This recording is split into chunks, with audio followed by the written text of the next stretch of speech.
Bonjour à tous et à tous, je suis Bernard Bertrand, photographe, réalisateur et ambassadeur Lumix. Dans cette nouvelle capsule de ma série Lumix S Tips and Tricks, je vous invite à voir un petit peu mon setup quand je réalise ces face caméras. Alors évidemment, je filme toutes ces capsules en 4:2 10 bits et en Vlog, bien souvent aussi sur l'Atomos en Apple ProRes HQ. Tout ça me donne le fichier le plus riche et le plus flexible possible pour la post-production. Alors on y va pour les images de mon setup. Donc voilà, je vais illustrer un petit peu mon setup là, je vais me balader dedans. Donc on a d'abord cette source là à l'arrière, je me mets en plein dedans. Vous voyez, c'est un petit Dedolight. Je vais faire un close-up de cette source là après. En gros, cette source-là me donne un halo sur mon mur. Alors parfois j'utilise, parfois je n'utilise pas, ça dépend un petit peu. En source principale, j'ai ici une lampe ProLight qui, je dirais en termes de taille, doit faire 60 cm, quelque chose comme ça.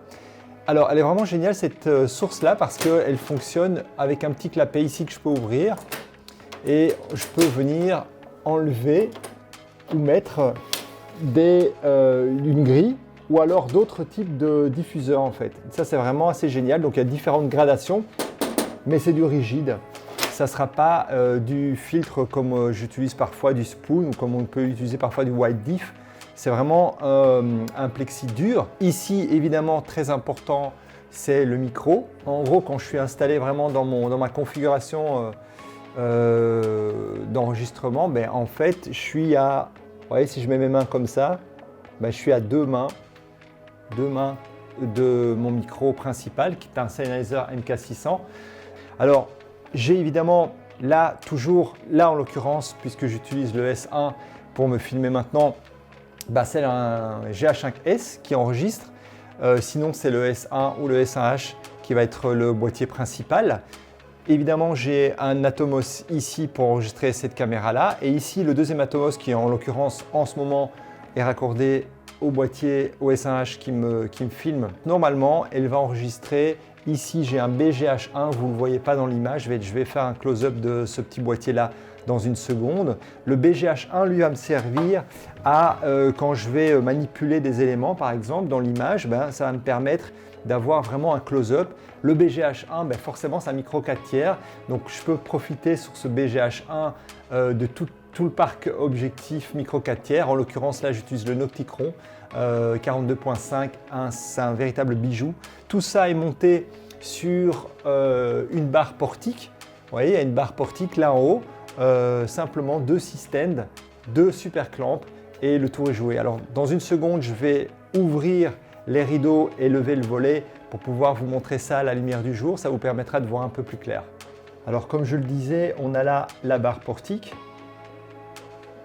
Voilà, la barre portique là. Alors le Dedolight que vous voyez là, c'est un Dedolight bicolore. Je vais m'installer. C'est un Dedolight bicolore, donc on peut le régler soit en daylight, soit en tungstène. Et il est vraiment ultra versatile. Parfois je l'utilise aussi avec une boîte à lumière, ça dépend vraiment. Et parfois même la boîte à lumière avec une grille, un nid d'abeille. Donc là vous voyez un peu plus ma configuration. Donc comme je disais, simplement deux systèmes, barre portique et toute l'accessoirisation vient se greffer dessus.